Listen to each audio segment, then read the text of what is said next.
So, to understand the motivation for service mesh, we first need to understand what problems it tries to solve.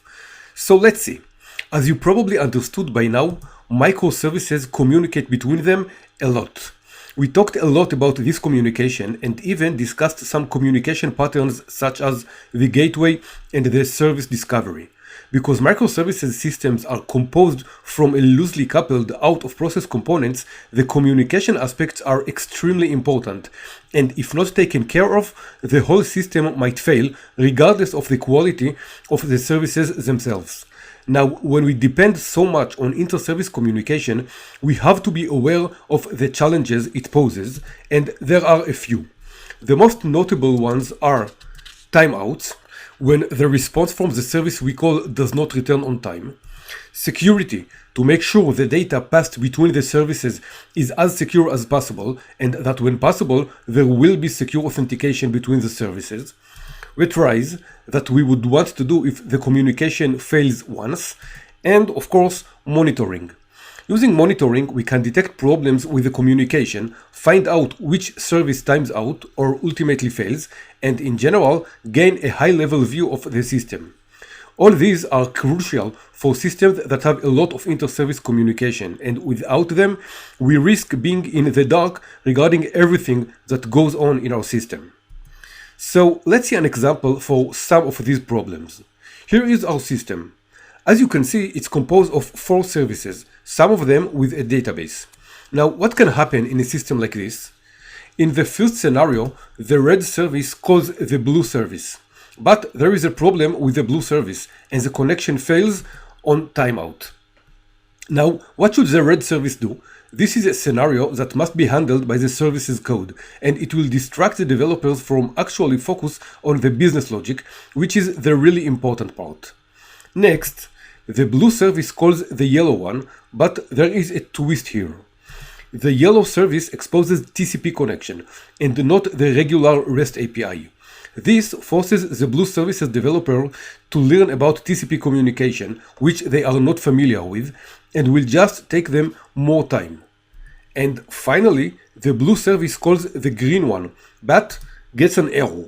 What it should do now is retry, and the retry logic should be implemented in the service's code, which again distracts the developers from focusing on the real important things in the service, which is of course the business logic.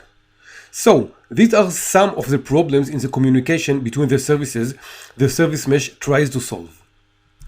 So, what exactly is service mesh?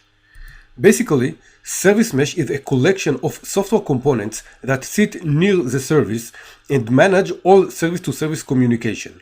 All the tasks related to communication and troubleshooting it are handled by the mesh. The service mesh provides all the communication services and frees the service itself from dealing with it. And the service, it should interact only with the service mesh in a standard and easy way. It's completely oblivious to the retries, errors, protocols, monitoring, and everything else the mesh is doing. From the service point of view, there is a single standard endpoint which is part of the mesh, and what happens after that is the mesh problem. So what are the services provided by the service mesh? Here are some of them, and it's quite a long list. Protocol conversion, which means the mesh can convert communication via HTTP API, such as REST, to a less conventional protocols, such as TCP, and vice versa. Communication security, using encryption mechanism.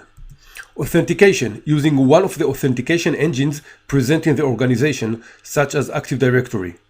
Reliability, which handles all aspects of errors that can occur while communicating between services, such as timeouts, retrieves, health checks, circuit breaking, and more. Now, if you're not sure what circuit breaking is, don't worry, we will discuss this in a minute.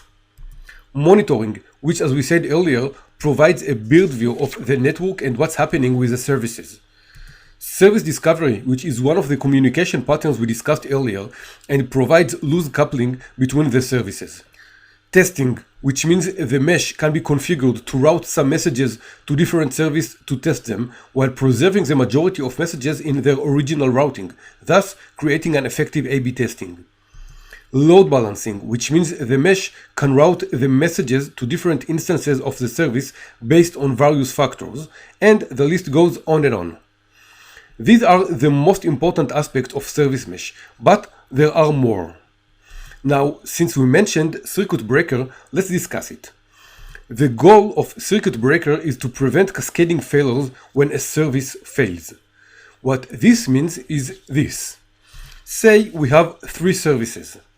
The red one calls the blue one, which in turn calls the green one. Now, what will happen if the green service fails and times out? Well, since the blue service also responds to a call from the red one and it waits to the green one, then what happens is that the blue one also times out, and the red one will get a timeout based on the error in the green one. Now, this problem can get even worse if the blue service gets more and more calls and as a result makes more and more calls to the green one, which results in more and more timeouts. So what should we do to overcome this case? So to prevent this scenario, we implement a circuit breaker in front of the green service. The circuit breaker is quite simple. It monitors the service and checks how many timeouts it experiences. If this number goes above some threshold, the circuit breaker goes into action and actually cuts the green service off. And from now on, when a call is sent to the green service, the circuit breaker will immediately respond with an error and will not wait for the service to time out. This way, we prevent the cascading failure of the service, and the blue service will not experience timeout as a result of the green service's problem. So this was a circuit breaker in a nutshell, and this is another one of the services provided by the service mesh. So in short, using service mesh, the services developers need not handle any communication aspects between the services. The mesh handles them all. It allows them to focus on the business and not on the plumbing, which will make their work much more effective.